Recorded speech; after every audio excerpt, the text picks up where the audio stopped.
ಉದ್ಘಾಟನೆ ಮಾಡೋಕ್ಕೆ ಹೋಗಿದ್ದಾಗ ಸೇತುವೆಯನ್ನು ಉದ್ಘಾಟನೆ ಮಾಡೋಕ್ಕೆ ಹೋಗಿದ್ದಾಗ ಇನ್ನೊಂದು ಬೇಡಿಕೆಯನ್ನು ಇಟ್ಟಿದ್ದರು. ಆ ಬೇಡಿಕೆ ಏನಪ್ಪ ಅಂತಂದರೆ bridge, barrage come bridge, barrage come bridge ಮಾಡಿಕೊಟ್ರೆ ಆ ಕೆಳಭಾಗದ ಅವರೆಲ್ಲರಿಗೂ ಕೂಡ ರೈತರಿಗೆ ನೀರಾವರಿಗೆ ಅನುಕೂಲ ಆಗ್ತದೆ ಅಂತಕ್ಕಂಥ ಮಾತುಗಳನ್ನು ಹೇಳಿದ್ರು. ಅದನ್ನು ಕೂಡ ಮಾಡಿಕೊಳ್ಳೋಣ.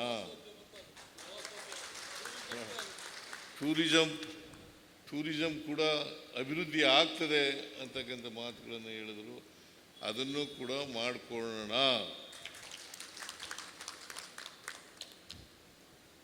ಆದರೆ ಕೇಂದ್ರ ಸರ್ಕಾರ ನಮ್ಮ ಜೊತೆಯಲ್ಲಿ ಸಹಕರಿಸ್ತಾ ಇಲ್ಲ. ನೀವು ತಿಳ್ಕೋಬೇಕಾಗತ್ತೆ, ನಾನು ಇದನ್ನು ರಾಜಕೀಯಕ್ಕೋಸ್ಕರ ಈ ಮಾತುಗಳನ್ನು ಹೇಳ್ತಾ ಇಲ್ಲ, ಮತ್ತು ಇದು ಸತ್ಯ. ಅಪ್ಪರ್ ಭದ್ರಾ ಯೋಜನೆಗೆ 5300 ಕೋಟಿ ಕೊಡ್ತೀವಿ ಅಂತೇಳಿ 23-24 ಬಜೆಟ್ನಲ್ಲಿ ನಿರ್ಮಲಾ ಸೀತಾರಾಮನ್ ಅವರು ಹಣಕಾಸಿನ ಮಂತ್ರಿಗಳು, ಕೇಂದ್ರದ ಹಣಕಾಸಿನ ಮಂತ್ರಿಗಳು ಘೋಷಣೆ ಮಾಡಿದ್ರು.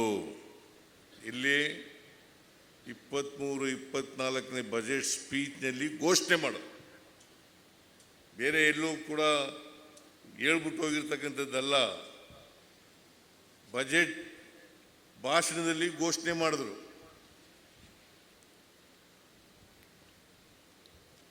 5300 ಕೋಟಿ ಅಪ್ಪರ್ ಭದ್ರಾ ನೀರಾವರಿ ಯೋಜನೆಗೆ ಹಣ ಕೊಡ್ತೀನಿ ಅಂತೇಳಿ ಬಜೆಟ್ನಲ್ಲಿ ಘೋಷಣೆ ಮಾಡಿದ್ರು. ಎಷ್ಟು ವರ್ಷ ಆಯ್ತು ಈಗ? ಎಷ್ಟು ವರ್ಷ ಆಯ್ತು ರೀ? 23-24, 24-25, 25-26, 26-27 4 ಬಜೆಟ್ಗಳು ಮಂಡಿಸಿದ್ರು. ಎಷ್ಟು? ಇವತ್ತಿನವರಿಗೆ ₹1 ಕೊಡಲಿಲ್ಲ. ಇದು ನ್ಯಾಯನಾ? ನೀವೇ ಹೇಳಿ, ಇದು ನ್ಯಾಯನಾ?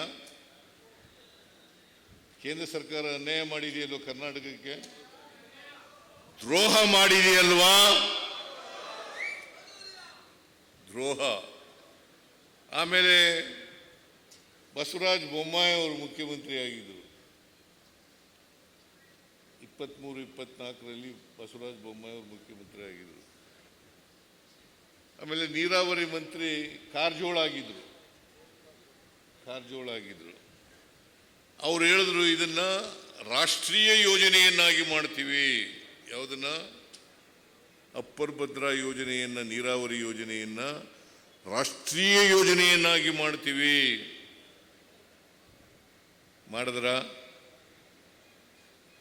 ಮಾಡಿದ್ರೇನ್ರಿ? ಮಾಡಿಲ್ಲ. ಇದು ದ್ರೋಹ ಅಲ್ವಾ? ಕೊಟ್ಟ ಮಾತಿಗೆ ತಪ್ಕೊಂಡಿರ್ತಕ್ಕಂಥ ಕೆಲಸ ಅಲ್ವಾ?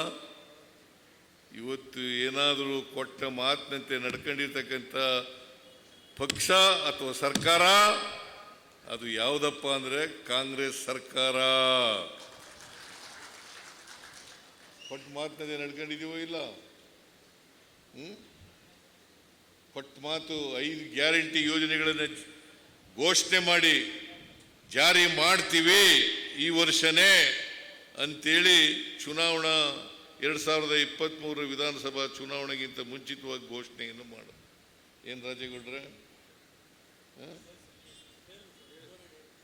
ಬರೀ ಘೋಷಣೆ ಎಲ್ಲ, ಜಾರಿ ಮಾಡೋದು. ಎಷ್ಟು ಖರ್ಚು ಮಾಡಿದ್ದೀವಿ ಗೊತ್ತಾ ನಿಮಗೆ ಇಲ್ಲಿವರೆಗೆ? 1,31,000 ಕೋಟಿ. 1,31,000 ಕೋಟಿ ದುಡ್ಡಿಲ್ಲ. ಖಜಾನೆ ಖಾಲಿ ಆಗಿಬಿಡ್ತದೆ, ರಾಜ್ಯ ಆರ್ಥಿಕವಾಗಿ ದಿವಾಳಿ ಆಗಿಬಿಡ್ತದೆ. ಇದನ್ನು ಹೇಳಿದವರು ಯಾರು ಗೊತ್ತಾ? ರಾಜಸ್ಥಾನದಲ್ಲಿ ನರೇಂದ್ರ ಮೋದಿಜಿಯವರು. ಇದನ್ನು ಹೇಳಿದವರು none other than the prime minister of this country ಅವರು ಹೇಳಿದ್ದು. ಇಲ್ಲಿ ವಿರೋಧ ಪಕ್ಷದವರು ಹೇಳೋದು ಬೇರೆ ವಿಚಾರ, ಪ್ರಧಾನಮಂತ್ರಿಗಳೇ ಹೇಳಿದ್ದು ರಾಜಸ್ಥಾನದಲ್ಲಿ ಆರ್ಥಿಕವಾಗಿ ದಿವಾಳಿ ಆಗ್ಬಿಡ್ತದೆ ರಾಜ್ಯ. ಈಗ ನಾವು 3 ವರ್ಷದಿಂದ ಜಾರಿ ಮಾಡಿದ್ದೀವಲ್ಲ, ಕರ್ನಾಟಕ ಆರ್ಥಿಕವಾಗಿ ದಿವಾಳಿ ಆಗಿದೆಯಾ? ಆರ್ಥಿಕ ದಿವಾಳಿ ಆಗಿದೆಯಾ? ಇಲ್ಲ ಇಲ್ಲ. ಇದನ್ನು ನೀವು ಅರ್ಥ ಮಾಡ್ಕೋಬೇಕಾಗ್ತದೆ. ಈಗ ಅವರೇ ಹೋಗಿ ನಮ್ಮ ಗ್ಯಾರಂಟಿ ಯೋಜನೆಗಳನ್ನು ಫಾಲೋ ಮಾಡ್ತಾ ಇದ್ದಾರೆ. ಈಗ ವೆಸ್ಟ್ ಬೆಂಗಾಲ್ನಲ್ಲಿ ಏನು ಮಾಡಿದಾರಪ್ಪ, 3,000 ಕೊಡ್ತೀವಿ ಅಂತ ಹೇಳಿದ್ದಾರೆ. ರಾಜಸ್ಥಾನದಲ್ಲಿ ಏನು ಮಾಡಿದ್ರು, ಮಧ್ಯಪ್ರದೇಶದಲ್ಲಿ ಏನು ಮಾಡಿದ್ರು, ಬಿಹಾರ್ನಲ್ಲಿ ಏನು ಮಾಡಿದ್ರು, ಗುಜರಾತ್ನಲ್ಲಿ ಏನು ಮಾಡಿದರು. ಆಮೇಲೆ ನೀವು ಇನ್ನೊಂದು ತಿಳ್ಕೋಬೇಕು, ನೀವು ಕೇಂದ್ರ ಸರ್ಕಾರ 12 ವರ್ಷ ಪ್ರಧಾನಮಂತ್ರಿ ಆಗಿದ್ದಾರೆ ನರೇಂದ್ರ ಮೋದಿಯವರು. ಕೇಂದ್ರ ಸರ್ಕಾರಕ್ಕಿಂತ ರಾಜ್ಯ ಸರ್ಕಾರದ ಆರ್ಥಿಕ ಪರಿಸ್ಥಿತಿ ಉತ್ತಮವಾಗಿದೆ.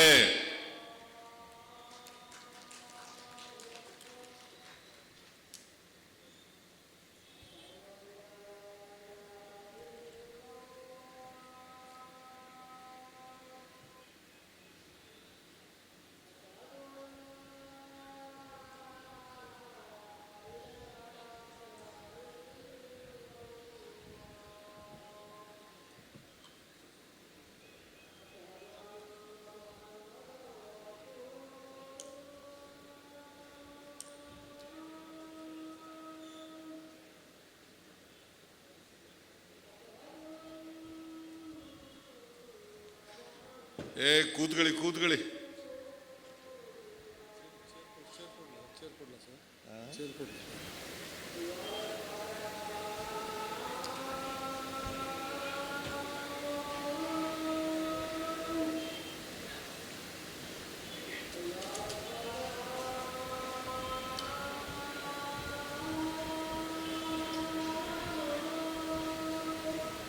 ಹೆಚ್ಚಿನ ವಿಡಿಯೋಗಳಿಗೆ ಪ್ರತಿಧ್ವನಿ ಯೂಟ್ಯೂಬ್ ಚಾನೆಲ್ ಸಬ್ಸ್ಕ್ರೈಬ್ ಮಾಡಿ, ಬೆಲ್ ಐಕಾನ್ ಕ್ಲಿಕ್ ಮಾಡಿ.